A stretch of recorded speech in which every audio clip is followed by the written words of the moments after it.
Bonjour à tous et bienvenue sur cette nouvelle analyse technique des principales crypto-monnaies réalisée pour le compte de la page Facebook cryptagora.lu avec une configuration donc sur le Bitcoin qui reste fortement haussière puisqu'après ici avoir rebondi sur la zone des 10 000 $ pour un Bitcoin, et bien celui-ci a connu une évolution assez fulgurante. Alors on n'est pas venu ici au contact de la zone des 20 000 $, mais on peut constater donc sur cette vue hebdomadaire qu'on est bien résisté ici au-dessus de la moyenne mobile 20 exponentielle et que depuis le mois de septembre, eh bien, le Bitcoin a quasiment doublé. Donc on peut maintenant revenir sur la vue daily pour constater que nous avons de nouveaux plus hauts de tendance court terme et que l'on est venu tester ici les plus hauts historiques des 19 891 points. Alors on n'a pas touché les 20 000 $ puisque on a un plus haut ici à 19 956 $ pour un Bitcoin. Mais on en est très très proche. On sait que cette zone des 20 000 $ est un petit peu un seuil psychologique. Alors malgré tout, on a ici des petits signaux d'affaiblissement qui apparaissent, notamment sur le RSI qui est en divergence baissière. Lors de l'inscription ici de ces nouveaux plus hauts significatifs, eh bien l'indicateur reste plus bas que lors des précédents points hauts que nous avions ici sur cette phase d'évolution. Donc cela nous indique que sur un nouveau plus haut significatif des cours, eh bien on n'a pas un nouveau plus haut sur l'indicateur, ce qui indique donc un signal d'affaiblissement de la tendance. Donc tant que l'on reste ici au-dessus des 17 250 $ pour un Bitcoin, on reste dans une dynamique haussière. Par contre, en cas de franchissement ici de cette zone, eh bien on pourrait avoir une phase de consolidation relativement marquée, surtout qu'il n'y a eu quasiment aucune consolidation ici depuis cette zone des 13 200 points.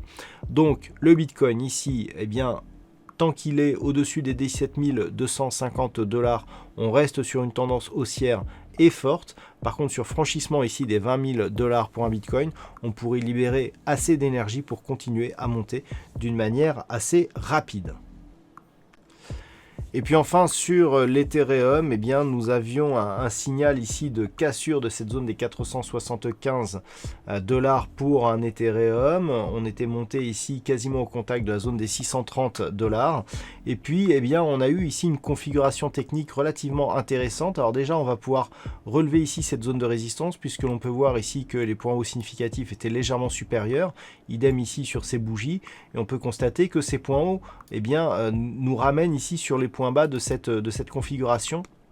Donc clairement, en replaçant ici eh bien, la zone de support sur ici le point bas de cette phase de consolidation, on retrouve ici ces points hauts, ici et ici.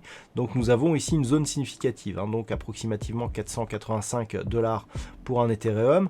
Et donc cette configuration, elle nous indique que après avoir franchi ici ce niveau, on est quasiment venu chercher la zone de résistance suivante.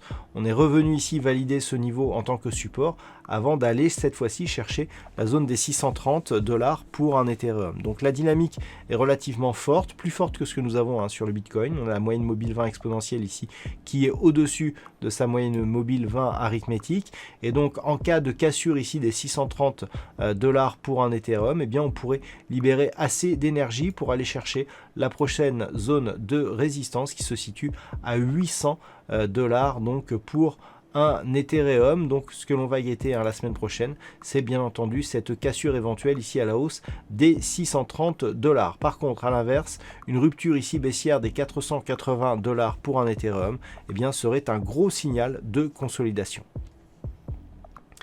Voilà donc ce que l'on peut dire sur cette analyse technique et sur ces principales crypto-monnaies. Passez un bon week-end, on se retrouve dès la semaine prochaine pour d'autres analyses techniques crypto-monnaies, toujours sur la page Facebook cryptagora.lu.